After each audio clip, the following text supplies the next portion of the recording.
की तरह उनके स्थानीय नेताओं के भूमिका न निभाने से, और राहुल गांधी जी ने एक लाइन ले लिया है कि चाहे इस समय समाज टूटे जुड़े, चाहे जैसे भी हो, एक समर्थन बेस जो है वो बढ़ाना, इस कारण से उसको कुछ जगह सपोर्ट मिल रहा है। लेकिन जम्मू नेशनल कॉन्फ्रेंस जो घोषणा की उसमें 370 हटाने के साथ साथ 1954 के पहले की भी स्थिति आनी है।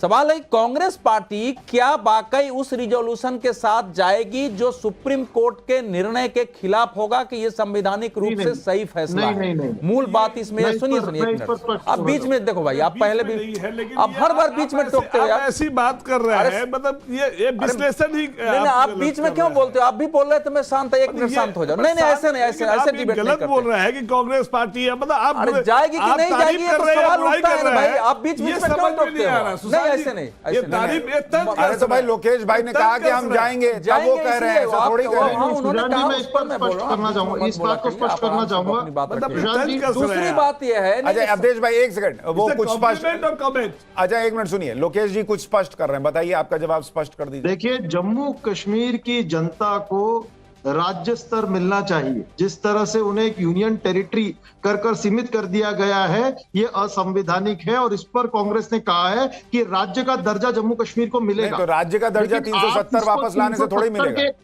नहीं सुनिए, आप इसको 370 और सुप्रीम कोर्ट की अवहेलना की तरह नहीं देख सकते। क्यों नहीं देख सकते? जम्मू कश्मीर आपने जब 370 आया और कहा कि ये सेटल हो गया मामला, अब आप कह रहे हैं कि आप 370 वापस लाने के लिए प्रस्ताव भेजेंगे, तो आप उसके खिलाफ जा रहे हैं। 370 एक बुनियादी ढांचा था जिसके तहत एक राज्य का दर्जा जम्मू कश्मीर को दिया गया था, जिसके बाद 2019 के अंदर इस प्रावधान को हटाकर उसका राज्य का दर्जा छीन लिया गया है।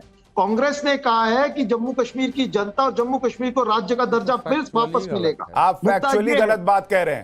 370 के तहत राज्य का दर्जा नहीं मिला। 370 जो है वो स्पेशल प्रोविजंस थे। तो लद्दाख बढ़ चुका है। अरे भाई आप उसको ठीक से समझिए पहले। 370 आएगा तभी राज्य का दर्जा मिलेगा, ऐसी कोई स्थिति नहीं है। आप समझ नहीं पा रहे हैं।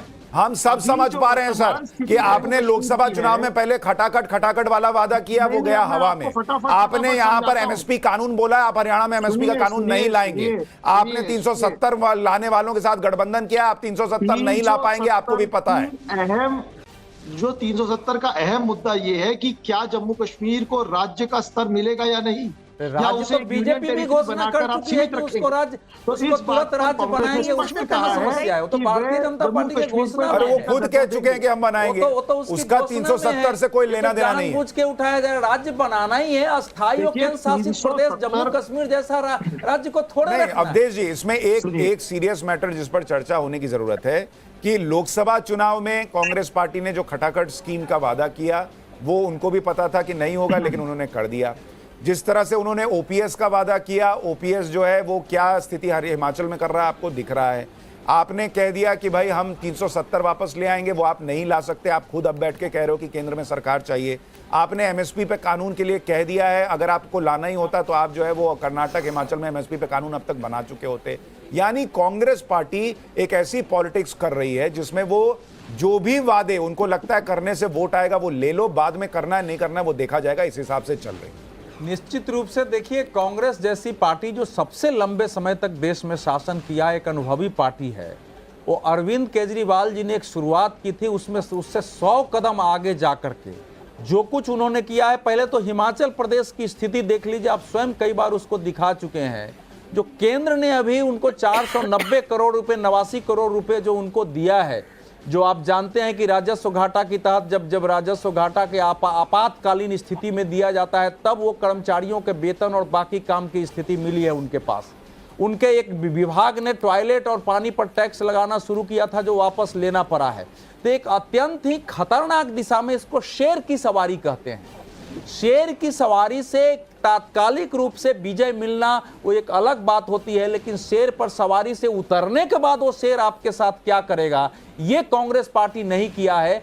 वो एक खतरनाक मैं एक बार हर राज्य में पैदा हो रहा है। एक मिनट आ रहा हूं, मैं एक बार जल्दी से दर्शकों को बता दूं कि हरियाणा में किस सीट पर कौन आगे चल रहा है। एक मिनट सर, एक मिनट आ रहा हूं, इस पर आ रहा हूं। हरियाणा में कौन सी सीट पर कौन आगे चल रहा है, आपको हर सीट का हिसाब बता दूं।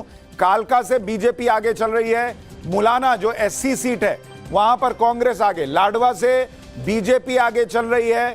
कलायत से कांग्रेस, करनाल से कांग्रेस, इस राना का अभी डेटा नहीं है, सोनीपत से कांग्रेस आगे चल रही है, पंचकुला से कांग्रेस आगे, सडौरा से एससी सीट है कांग्रेस आगे, शाहबाद से बीजेपी आगे, कैथल में कांग्रेस आगे चल रही है, गोहाना, उचाना कला और कलावली यहां पर कांग्रेस आगे चल रही है, नारायणगढ़ में कांग्रेस आगे, थानेसर में कांग्रेस आगे, बड़ौदा में कांग्रेस आगे चल रही है। जो अन्य के खाते में 2 सीटें जाती दिख रही हैं वो गनौर और डबवाली की जा रही हैं। अंबाला कैंट से बीजेपी आगे चल रही है, यमुनानगर में बीजेपी आगे, पानीपत ग्रामीण में बीजेपी आगे, कांग्रेस पिहोवा, राय और जुलाना में आगे चल रही है। रनिया में अदर्स में को बढ़त है। अंबाला सिटी में कांग्रेस, रादौर में कांग्रेस, गोला में एससी सीट है वहां कांग्रेस आगे चल रही है, पानीपत सिटी में बीजेपी आगे, खरखौदा में एससी सीट कांग्रेस आगे और सिरसा में अन्य को बढ़त यहां पर मिलती हुई दिख रही है।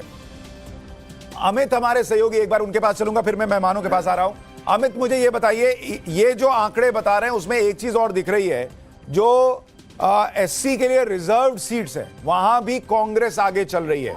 तो बीजेपी को लेकर जो जाटों में नाराजगी है उससे बड़ी चिंता बीजेपी के लिए ये होनी चाहिए क्या कि उससे जो दलित पिछड़ा समाज है उसका वोट छिटक रहा है?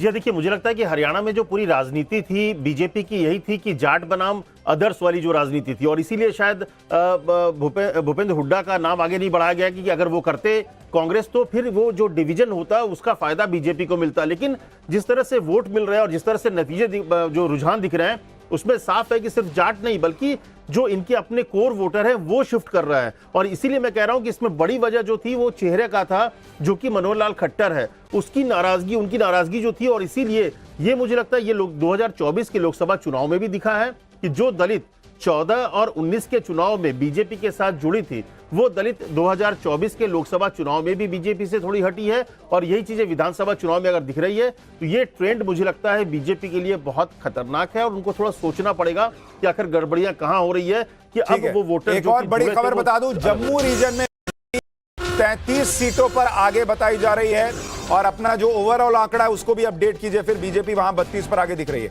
जम्मू रीजन में बीजेपी 33 सीटों पर आगे है और हरियाणा में आप देखिए कांग्रेस जो है वो बहुत बड़ी बढ़त की तरफ आगे बढ़ रही है। 57 सीटों पर कांग्रेस आगे है और बीजेपी 24 सीटों पर घट गई है। कोई दूसरा इस वक्त वहां पर नजर नहीं आ रहा।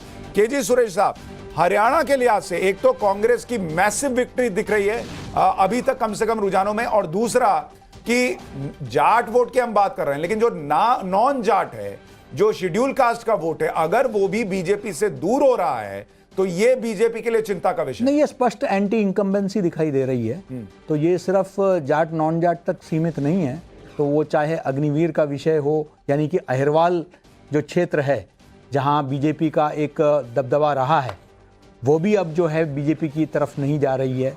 तो ये बिल्कुल स्पष्ट है कि अक्रॉस द स्पेक्ट्रम जो है जातिगत और क्षेत्रीय जो अनिल विज इस वक्त आगे हो गए हैं अंबाला सीट से, अंबाला कैंट से अनिल विज आगे हो गए। जी अब बात तो क्षेत्रीय और जातिगत जो समीकरण है इससे ऊपर उठ के इस बार वोटिंग हुई है और पब्लिक की एक निराशा, चाहे वो अग्निवीर को लेकर हो या उसको मिसकम्युनिकेशन आप कह सकते हैं, कम्युनिकेट नहीं कर पाए जमीन के जो मामले को लेकर, लैंड लॉ को लेकर जो किसानों का आंदोलन हुआ था उसको आप ले सकते हैं। तो मुझे लगता है कि कहीं ना कहीं एक बहुत बड़ा कम्युनिकेशन फेलियर भी दिखाई देता है और कहीं ना कहीं ये एक स्पष्ट एंटी इंकम्बेंसी जिसमें मात्र हम एक जाति तक सीमित नहीं है ये आक्रोश, ये स्पष्ट दिखाई दे रहा है। ठीक है, के शर्मा जी अब आप अपनी बात करिए।